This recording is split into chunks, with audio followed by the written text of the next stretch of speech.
Puji nama Tuhan, kita boleh berada lagi di dalam ibadah online kita pada pagi hari ini. Puji nama Tuhan, saya yakin dan percaya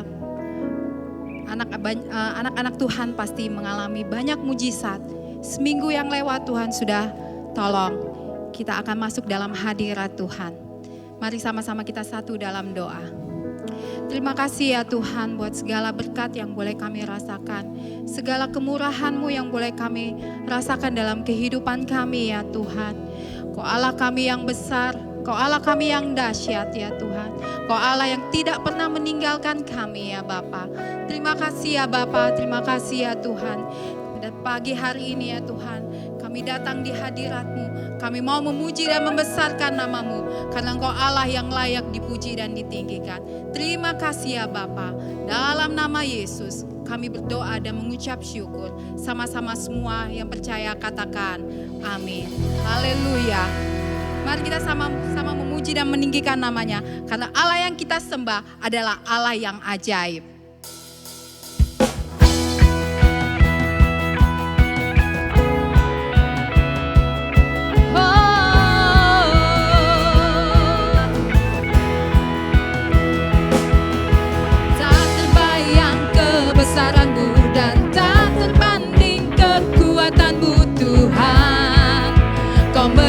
Bagiku segenap jiwa dan pengharapan telah ku serahkan untuk rencana-Mu Tuhan. Kau Raja atasku, hanya Kau yang layak ditinggikan.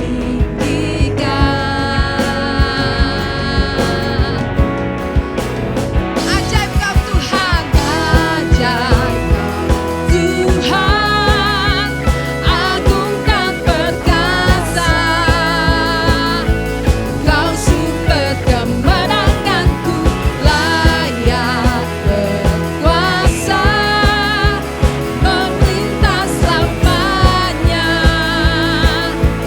Yesus Kaulah Raja mulia.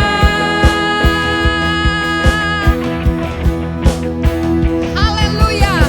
Tak terbayang kebesaran-Mu dan tak terbanding kekuatan-Mu Tuhan. Kau megah bagiku. Segenap jiwa dan pengharapan telah ku serahkan untuk rencana-Mu Tuhan. Kau Raja atasku, hanya Kau yang layak ditinggikan.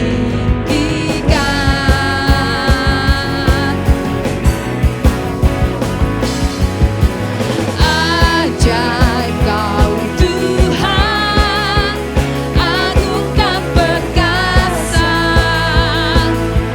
Kau sumber kemenanganku, layak berkuasa, memerintah selamanya. Yesus Kaulah Raja mulia. Ajaib Kau Tuhan, agung dan perkasa. Kau sumber kemenanganku, layak berkuasa, memerintah selamanya. Yesus Kaulah Raja mulia. Raja mulia. Haleluya. Di saatnya kita mau masuk dalam hadirat Tuhan. Haleluya Yesus. Kami mau menyembah Engkau ya Tuhan. Kami mau masuk dalam hadirat-Mu ya Bapa. Kami mau masuk lebih dalam lagi Tuhan.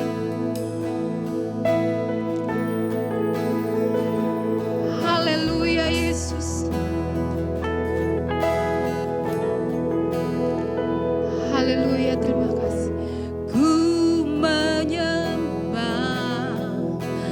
dalam kudus hadirat.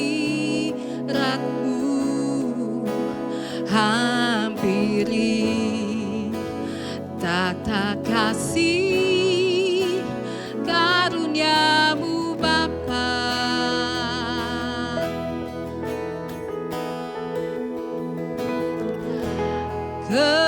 Kekuatanku hanya dalam hadirat-Mu, Yesusku, hanya Kaulah segalanya.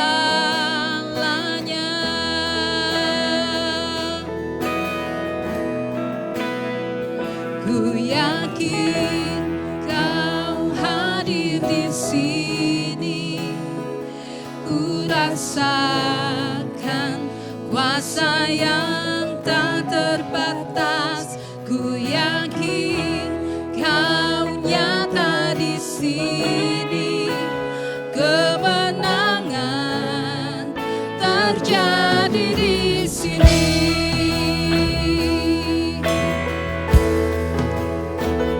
Haleluya Tuhan. Kami yakin dan percaya Engkau hadir di tempat ini ya Bapa. Ku menyembah dalam kudus hadirat-Mu, hampiri tata kasih karuniamu Bapa.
memuji segala kebesaran-Mu ya Tuhan.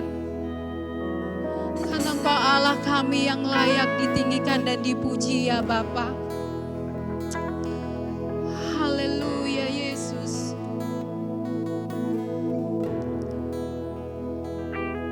Haleluya Yesus. Haleluya Tuhan.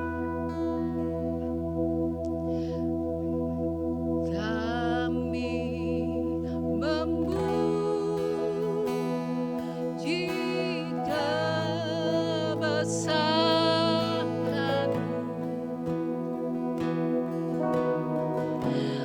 ajaib Tuhan,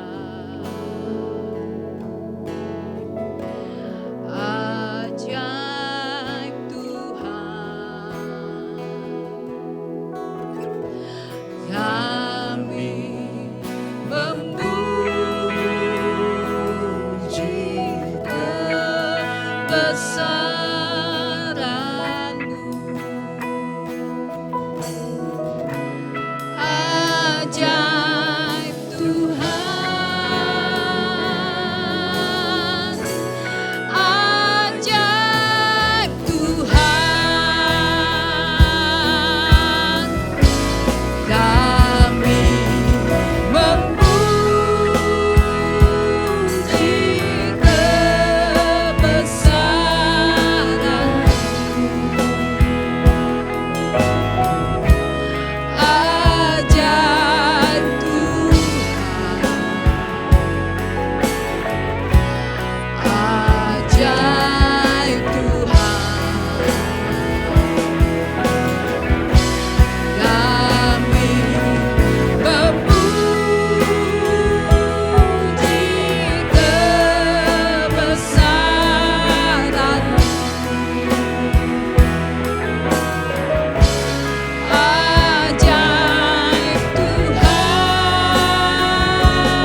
Kami memuji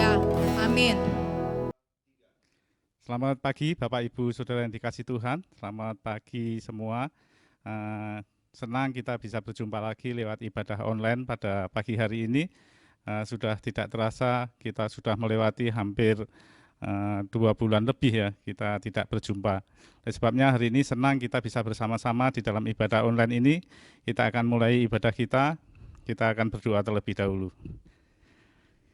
Bapa di dalam kerajaan surga, kami mengucap puji syukur buat pertolongan-Mu Tuhan, karena Tuhan sudah menolong kami semua hingga melewati masa sulit ini Tuhan, yaitu di tengah-tengah pandemi COVID-19 Tuhan. Kami berharap dan kami berlindung hanya kepada-Mu saja ya Tuhan.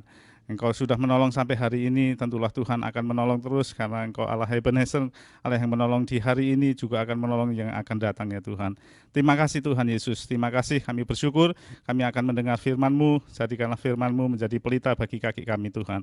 Terima kasih Tuhan, di dalam nama Tuhan Yesus Kristus kami berdoa mengucap syukur, haleluya, amin. Selamat pagi ya Bapak-Bapak, Ibu-Ibu, semua saudara-saudara sekalian yang dikasih Tuhan.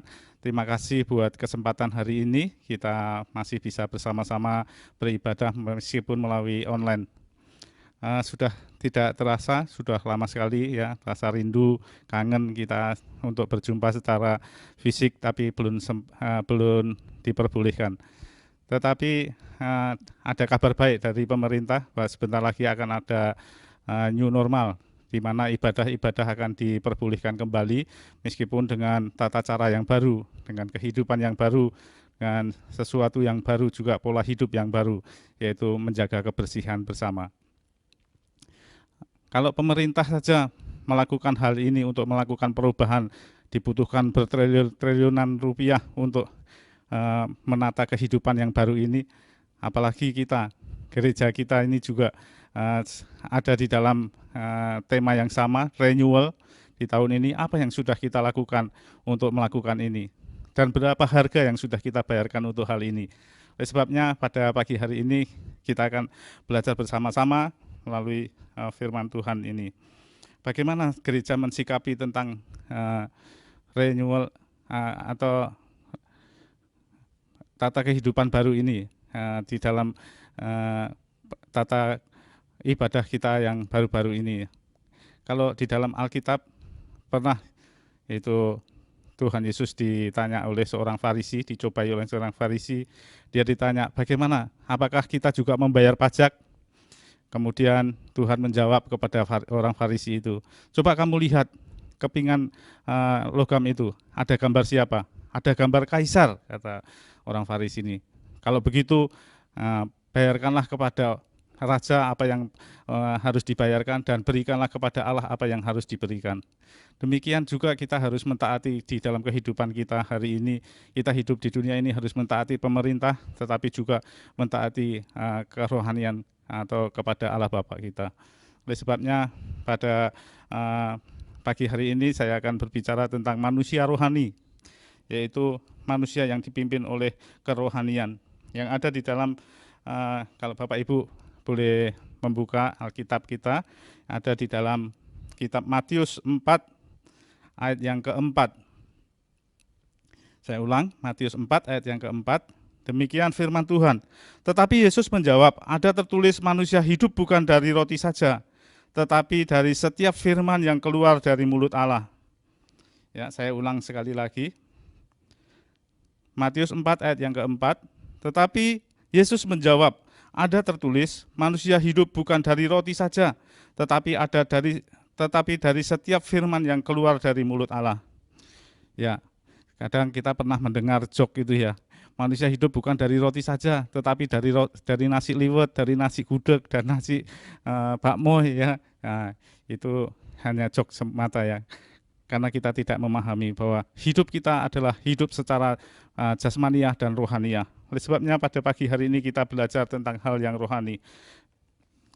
Sebelumnya saya akan memulai dengan suatu dongeng, yaitu dongeng di negeri penghasil pemerah susu yang terbanyak.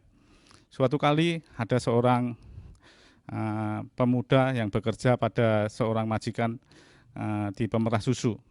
Kemudian setiap pagi dia harus membawa susu-susu itu datang kepada tuannya untuk dilaporkan dan diberikan hasil pemerahannya. Kemudian suatu kali si anak muda ini kesulitan karena apa? Karena setelah seharian dia menunggu, setelah pagi hari mau memerah susu, ternyata si sapi ini sudah tidak mengeluarkan pemerahannya, susunya. Kemudian dia lapor kepada majikannya, kepada tuannya, Tuan, mohon maaf, kali ini saya tidak bisa menghasilkan perahan susu. Loh, kenapa? Emang sapimu sakit semua? Bukan begitu Tuan, saya kurang tahu, tapi dari pagi dengan makanan dan juga sapinya sehat semua, tapi tidak menghasilkan perahan susu ini. Kemudian mintalah waktu pemuda ini kepada tuannya, berikanlah waktu 1 hari saja untuk saya bisa memerah kembali. Gitu. Kemudian dibawalah sapi itu seperti biasa, digembalakan, dan malam hari dia beristirahat, pagi hari hendak diperah susunya. Kemudian hari yang kedua juga begitu. Ternyata sapi ini tidak menghasilkan perahan susunya. Kemudian pemuda ini gelisah dan dia takut menghadap kepada tuannya. Alkisah dia tetap menghadap kepada tuannya, kemudian bilang, Tuan, kali ini juga masih belum bisa menghasilkan perahan susu. Loh, kenapa? Ada sesuatukah yang terjadi di dalam gembalaanmu, sapi-sapimu? Kemudian si pemuda ini menjawab, kurang tahu Tuan, tapi berilah sekali ini saja untuk saya bisa menghasilkan perahan susu ini di kemudian hari. Kemudian pemuda ini dikasih kesempatan kembali hari yang ketiga. Pada sore hari dia berpikir, aku akan intai. Kali-kali saja ada orang yang sudah usil dan mengerjain saya supaya tidak mengambil susu-susu ini supaya pagi hari saya tidak bisa memerahnya. Kemudian si pemuda ini tengah malam dia mengintai. Kali-kali ada pencuri susu ini ya. Kemudian tengah hari dia intip, nggak ada orang. Akhirnya tengah malam dia intip, ternyata benar. Tiba-tiba ada satu sosok dari balik semak-semak begitu, kemudian keluarnya, oh seorang putri. Ya dia dengan enaknya saja memerah susu-susu sapi yang dibawanya, kaleng-kaleng yang dibawanya, kemudian diisinya. Kemudian si pemuda ini ingat akan janjinya kalau dia bisa menangkap orang yang mengambil pemerahan susu ini, kalau dia perempuan akan jadikan istrinya, tapi kalau laki-laki akan dijadikan saudaranya laki-laki. Kemudian karena sudah ketahuan orang ini, kemudian ditangkaplah itu perempuan itu, kemudian dimarahinlah orang ini. Hei, kenapa kamu ambil susu ini sehingga pagi hari saya tidak bisa mengambil susu untuk dilaporkan kepada tuan kami? Oh, ini susu saudara ya? Iya. Oleh sebabnya hari ini aku sudah berjanji pada diriku sendiri, kalau yang mengambil pemerahan susu ini perempuan, dia akan kujadikan istriku. Kalau dia laki-laki, akan kujadikan saudara laki-lakiku. Karena engkau perempuan, mau tidak mau engkau harus menjadi istriku. Gitu. Kemudian terjadilah kesepakatan antara si perempuan ini kepada anak muda ini. Bolehlah kalau begitu, kita sepakat ya, tapi berilah waktu saya 3 hari saja untuk pergi. Pergi kemana? Pokoknya saya mau pergi sebentar dan 3 hari waktunya untuk kembali ke sini untuk menjadi istrimu. Aku akan kembali ke sini. Maka diberikanlah izin perempuan ini 3 hari untuk pergi. Dan setelah perempuan ini pergi, ternyata pemerahan susu sapi ini bisa dilaporkan kembali kepada tuannya seperti semula. Jadi tuannya sudah tidak marah lagi. Pada hari yang ketiga, kemudian datanglah si perempuan ini, dan tepat seperti yang dikatakan pemuda tadi bahwa dia harus menjadi istrinya. Kemudian si pemuda ini tanya, oh kamu sudah datang, sekarang kamu harus menepati janjimu bahwa engkau akan menjadi istriku. Ya boleh, tapi dengan satu syarat. Syarat apa itu? Syaratnya sederhana saja. Ini aku dari pergi jauh membawa kotak ini, dan kamu jangan sekali-sekali membuka kotak ini. Wah, itu mah gampang, syarat yang sederhana, bolehlah kalau begitu. Akhirnya pemuda ini menaruh kesepakatannya dengan istrinya, istri yang baru dinikahinya, untuk tidak membuka kotak itu. Waktu berganti waktu dan berjalan, akhirnya tergodalah si pemuda ini waktu dia sedang istirahat siang, kemudian istrinya sudah sedang pergi. Ya, kenapa ya? Dia pikir semua sudah tersedia dan semua hidupku rasanya enak sekali. Semuanya sudah disediakan, makanan, semua kebutuhan sudah disediakan. Dari mana asalnya ini? Pemuda ini sedang berpikir. Kemudian teringatlah dia akan lemari tempat menyimpan kotak itu. Kemudian dia urungkan niatnya, dia mau membuka kotak itu. Wah, kalau begitu aku mau cari tahu ini siapa ini perempuan ini. Kemudian apa isi kotak itu ya. Kemudian dia melangkahkan ke lemari, dan waktu dia mau membuka kotak itu, teringatlah dia akan janjinya. Kemudian diurungkannya lah, dia sambil bersandar, dia berpikir, dia bimbang mau membuka atau tidak. Kemudian keinginan tahunya ini yang kuat, akhirnya dia memberanikan diri untuk melangkah lagi dan membuka kotak itu. Dan waktu dibuka kotak itu, ternyata dia kaget. Wah, ternyata sudah dibohongin sama istriku. Ternyata kotaknya kosong, nggak ada isi apa-apa. Ya, apa gunanya ini ya untuk sebagai perjanjian. Kemudian ditutupnya lah kembali kotak itu. kemudian dia istirahat seperti biasa. Waktu sore hari ketika istrinya datang, kemudian terjadi perubahan di suasana rumah itu. Dan istrinya ini bilang, ada sesuatu yang kamu lakukan ya. Wah, apa yang aku lakukan? Aku tidak melakukan apa-apa, kata pemuda ini. Oh, kamu sudah berbohong ya. Kamu sudah membuka kotak itu. Kemudian pemuda ini, kamu yang berbohong. Kamu suka menipu saya, sudah menipu saya. Ternyata kotak itu kan kosong kan. Kamu berarti sudah membuka benar ya. Nah, kemudian si pemuda ini mengakuin bahwa dia sudah membuka kotak itu. Akhirnya marahlah si istri ini. Kemudian kalau begitu kita sudah cerai hari ini. Karena kamu sudah melanggar peraturannya, kamu sudah melanggar perjanjiannya. Kemudian si pemuda ini juga marah. Apa? Kamu juga sudah menipu aku. Ternyata kotak itu sudah kosong, nggak ada isinya apa-apa. Kamu dasar manusia materialistis. Tidak tahu ya kamu ya. Siapa yang kamu kawin hari ini? Ternyata yang diperistri ini adalah seorang malaikat yang turun dari surga. Ya, ternyata seorang bidadari yang turun dari surga. Yang kotak yang dibawa itu adalah semua isi kekayaan yang ada di kerajaan surga sana, yang ada di surga. Kemudian pemuda ini menyesallah dia. Oh, kalau tahu begitu kamu cerita dari awalnya, saya nggak akan membuka. Tidak, karena kamu sudah melanggar peraturannya. Kamu manusia materialistis, tidak tahu harta rohani, ya. Padahal di dalamnya ada harta rohani yang luar biasa.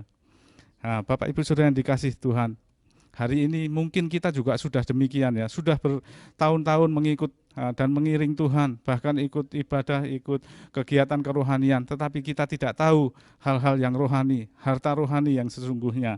Oleh sebabnya pagi hari ini firman Tuhan mengingatkan kita bahwa manusia hidup bukan dari roti saja, tetapi juga dari firman Tuhan, dari perkataan Tuhan. Ya, banyak manusia yang tahu akan hidupnya tetapi tidak tahu akan tujuan hidupnya. Oleh sebabnya pagi hari ini kita akan belajar bagaimana Tuhan mengajar kepada kita melalui hal-hal yang rohani. Bapak Ibu yang dikasih Tuhan, hal yang rohani itu seringkali diperlihatkan seseorang di dalam gereja, tetapi tidak terlihat di dalam kehidupan sehari-harinya. Bahkan seorang Kristen yang sudah lama mengikut Tuhan tidak tahu hal yang rohani.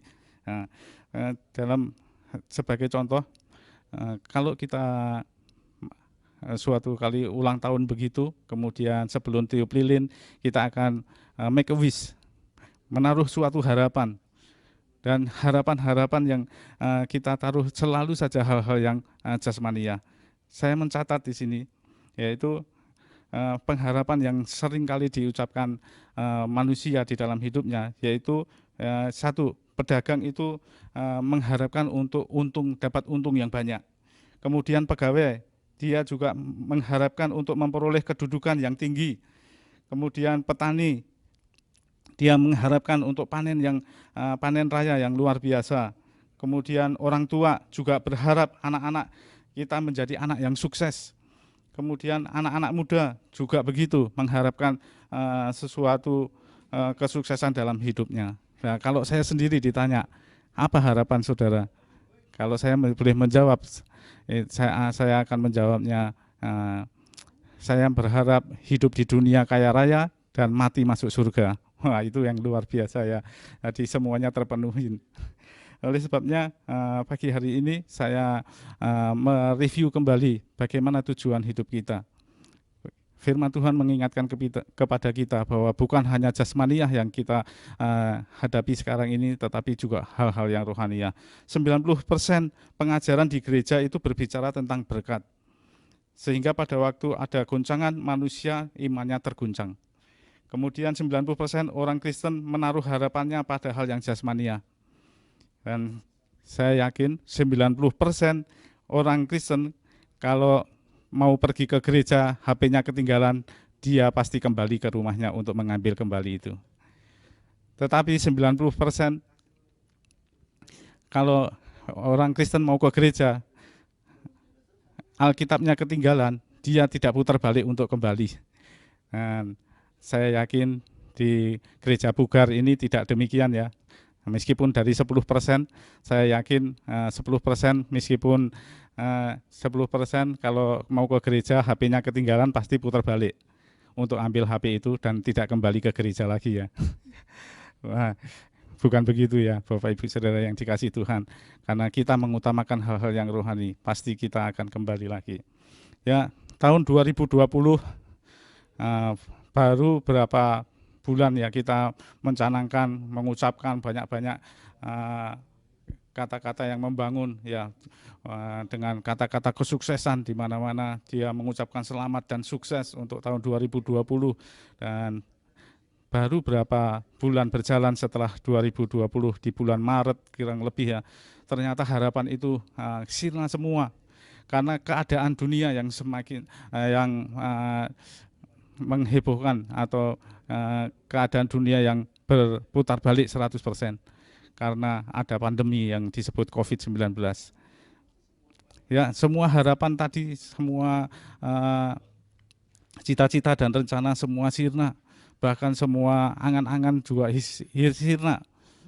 Oleh sebabnya pada pagi hari ini ya kita mau belajar bagaimana menghadapi hal ini, yaitu kesusahan yang akan kita hadapi di tahun 2020 ini.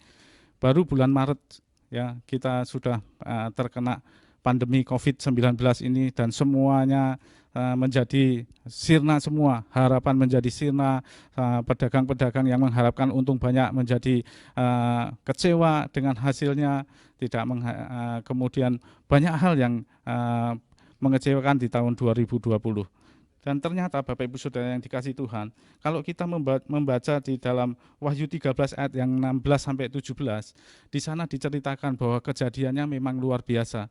Bahkan lebih dari itu, bahwa nanti diprediksi dan diceritakan banyak orang bahwa ini hanyalah kesusahan yang kecil, awal dari kesusahan. Jadi akan ada kesusahan yang lebih besar lagi yang akan dihadapi oleh semua orang, yaitu kesulitan global.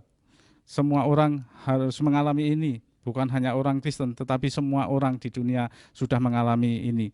Ini hanyalah kesusahan kecil saja. Jadi nanti akan ada kesusahan yang besar. Dan ini ditulis di dalam kitab Wahyu 13 ayat yang ke-16 dan 17. Demikian firman Tuhan. Dan ia menyebabkan sehingga kepada semua orang kecil dan atau besar, kaya atau miskin, merdeka atau hamba diberi tanda pada tangan kanannya atau pada dahinya.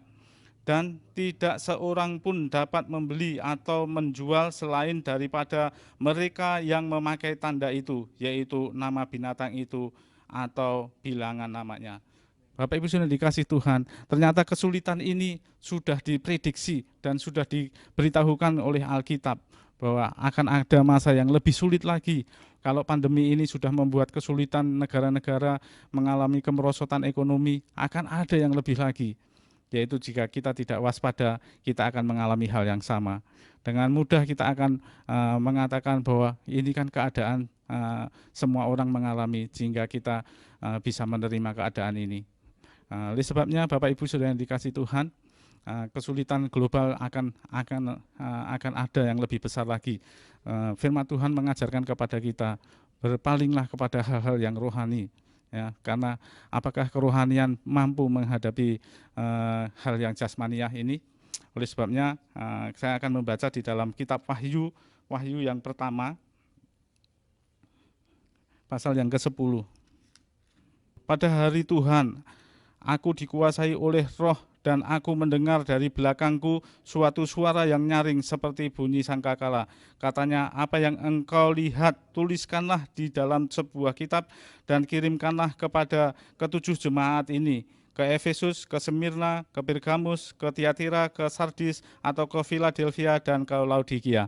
Ini adalah pengalaman Rasul Yohanes ketika dia menulis kitab Wahyu ini. Jadi kitab Wahyu pasal 13 tadi bukan begitu saja diberitahukan, tetapi Tuhan juga memberi solusinya, yaitu waktu Di dalam kitab Wahyu yang pertama, Rasul Yohanes mendapatkan penglihatan ini, dia disuruh menuliskan kepada gereja-gereja. Ternyata Tuhan konsen dengan gereja-gereja, karena gereja mampu menghadapi hal ini. Jadi peristiwa yang besar yang akan terjadi, kesulitan global yang akan terjadi bukan tidak beralaskan, karena Tuhan sudah memberitahukan kepada gereja-gereja seperti yang ditulis oleh Rasul Yohanes di dalam kitab Wahyu yang pertama tadi. Jadi artinya apa? Artinya gereja mampu menghadapi hal ini. Gereja mampu menghadapi hal-hal yang akan datang, kesulitan-kesulitan yang akan datang. Jadi janganlah takut Bapak Ibu Saudara yang dikasih Tuhan, karena hal yang rohaniah pasti akan menang terhadap hal-hal yang jasmaniah. Ini janji firman Tuhan. Janji firman Tuhan kepada setiap orang percaya bahwa Tuhan akan menyertai kita semua. Tuhan akan memberkati kita semua. Oleh sebabnya Bapak Ibu Saudara yang dikasih Tuhan, marilah kita berpaling kepada hal-hal yang rohaniah. Apakah buktinya bahwa hal yang rohaniah itu bisa menghadapi hal-hal yang jasmaniah?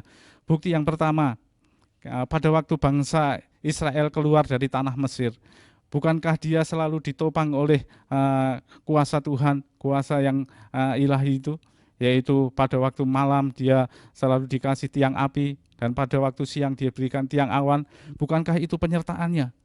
Bukankah itu hal-hal yang rohaniah yang diajarkan oleh Allah kepada umatnya bangsa Israel? Hal yang kedua, apakah yang diperbuat oleh bangsa Israel untuk mencukupi makanannya? Adakah dia berusaha? Adakah dia mendapatkan kesulitan? Oleh sebabnya kita belajar dari kitab ini bahwa bangsa Israel dipelihara oleh Tuhan dengan mana surgawi yang dia tidak usahakan, dia tidak kerjakan, tapi Tuhan memberikannya, memenuhi hidupnya sepanjang hari. Bahkan setiap hari dia bisa mengambil untuk dipenuhi, untuk memenuhi kebutuhan seharinya. Itulah sebabnya hari ini saya menekankan hal yang rohaniah adalah hal yang penting kepada Bapak Ibu Saudara yang dikasihi Tuhan, yang mendengar firman Tuhan ini. Marilah kita mengaminkan bahwa penyertaan Tuhan akan menyertai kita semua. Apapun kesulitan yang kita hadapi, apapun yang kesulitan yang akan dihadapi oleh dunia ini, Tuhan menyertai kita. Dia adalah Tuhan yang besar, Tuhan yang layak untuk kita andalkan, Tuhan yang layak untuk kita percaya. Diberkatilah orang yang mengandalkan Tuhan dan yang menaruh harapannya kepada Tuhan. Marilah kita bersama-sama menaruh harapan kita kepada Tuhan. Haleluya. Beginilah inilah firman Tuhan yang sudah saya sampaikan kepada Bapak Ibu Saudara sekalian, sehingga kita mengaminkan firman Tuhan ini. Demikian firman Tuhan. Tuhan memberkati. Salam dari saya. Haleluya. Shalom, selamat hari Minggu.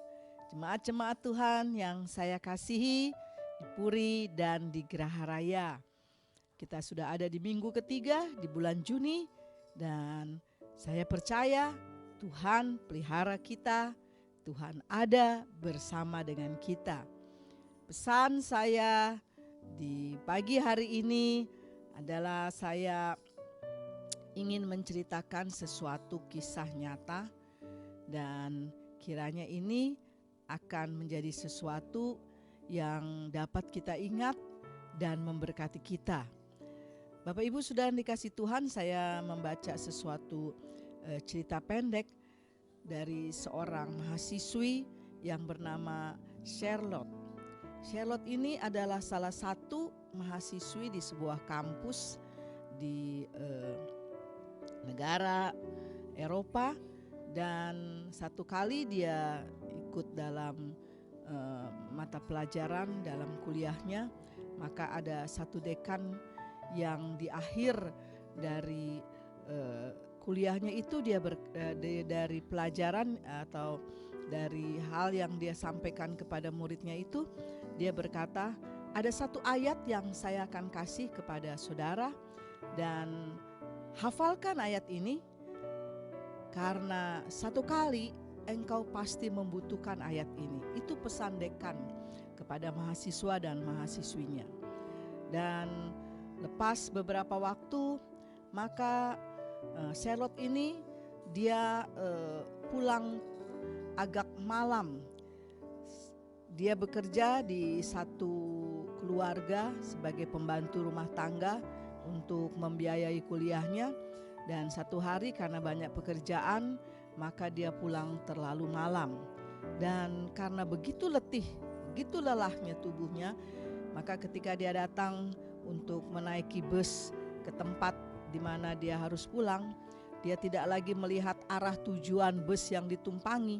Dia main masuk dan dia duduk dan dia tertidur sampai akhirnya bus itu berhenti di tempat terakhir atau di terminal terakhir di mana bus itu harus berhenti. Dan ketika Charlotte dibangunkan, dia kaget, dia bingung, dia baru menyadari bahwa ternyata dia salah naik bus, salah jurusan. Lalu dia keluar dengan begitu lemas, dia tidak tahu mau berbuat apa, tidak ada orang yang bisa ditanya.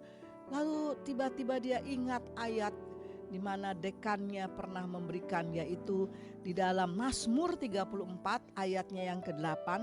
Ayat ini berbunyi, malaikat Tuhan berkemah di sekeliling orang-orang yang takut akan Dia, lalu meluputkan mereka.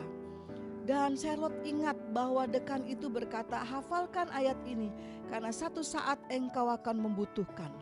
Dan ayat ini dia ingat dan dia begitu yakin bahwa sekalipun dia seorang diri, dia tahu malaikat Tuhan ada di sekeliling dia, bahkan berkemah untuk menjaganya, meluputkannya.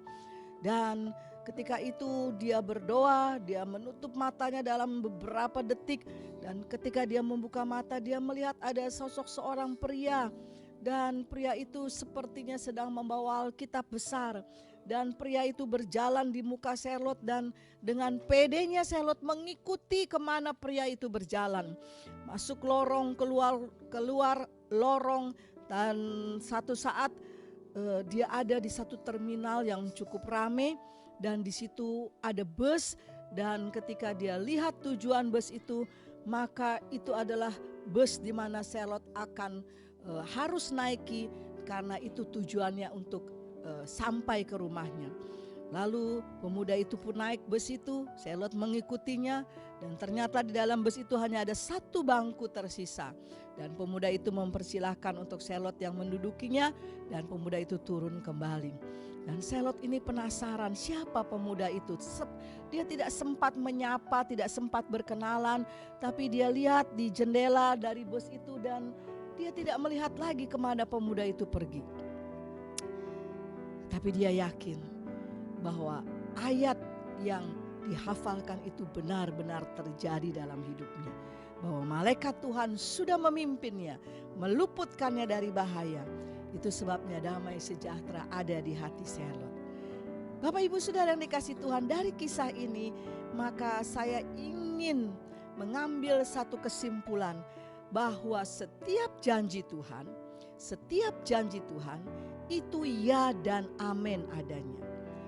Mungkin tidak terlalu cepat untuk Tuhan menepati janjinya, tidak segera menepati janjinya, tapi janjinya itu ya dan amin adanya.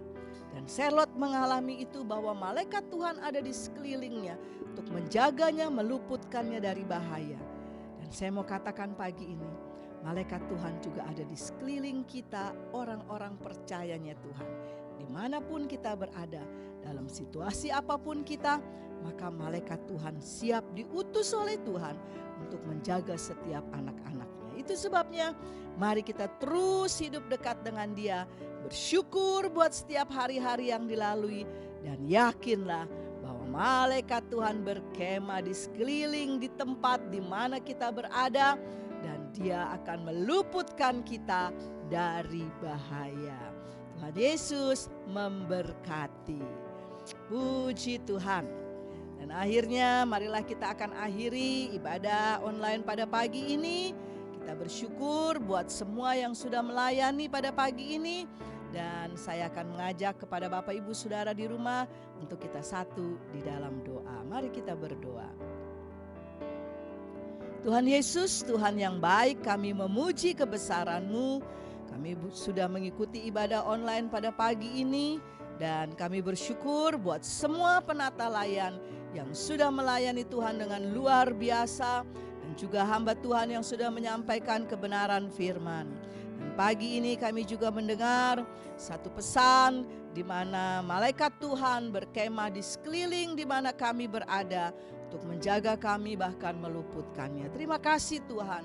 Kami tahu Tuhan, sekalipun situasi, kondisi masih terus sama, tapi kami tahu malaikat-Mu ada menjaga kami. Buat kami mengerti, buat kami bersuka cita, buat kami bersyukur di dalam Tuhan, dalam situasi dan kondisi apapun. Ya Tuhan, kami sepakat berdoa buat bangsa kami Indonesia yang kami kasihi. Turunlah belas kasih-Mu, turunlah pemulihan. Setiap virus corona yang masih ada dan membawa korban, kami sepakat hancurkan di dalam nama Yesus. Dan Tuhan berkatilah bangsa kami, presiden kami, semua aparat pemerintahan yang ada, dipimpin, diberikan hati yang takut kepada Tuhan, dan Tuhan melindungi setiap hari. Ya Tuhan, kami bersyukur karena janji-Mu ya dan amin adanya. Hamba-Mu berdoa 1 minggu ke depan di dalam hari-hari yang akan dilalui.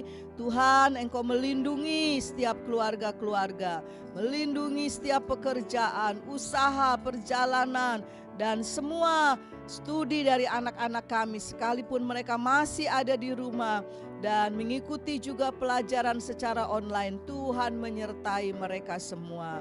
Tuhan, kami mau hidup kami memuliakan nama-Mu, dan Tuhan turut bekerja semuanya mendatangkan kebaikan. Terima kasih Tuhan.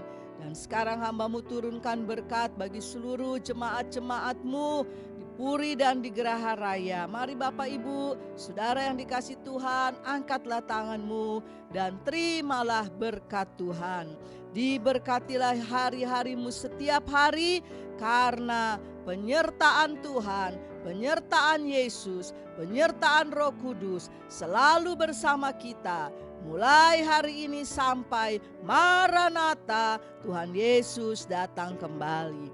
Dan kita semua yang sudah terima berkat Tuhan dan percaya bahwa Tuhan selalu bersama kita, mari kita katakan bersama-sama, amin. Selamat hari Minggu, Tuhan Yesus memberkati.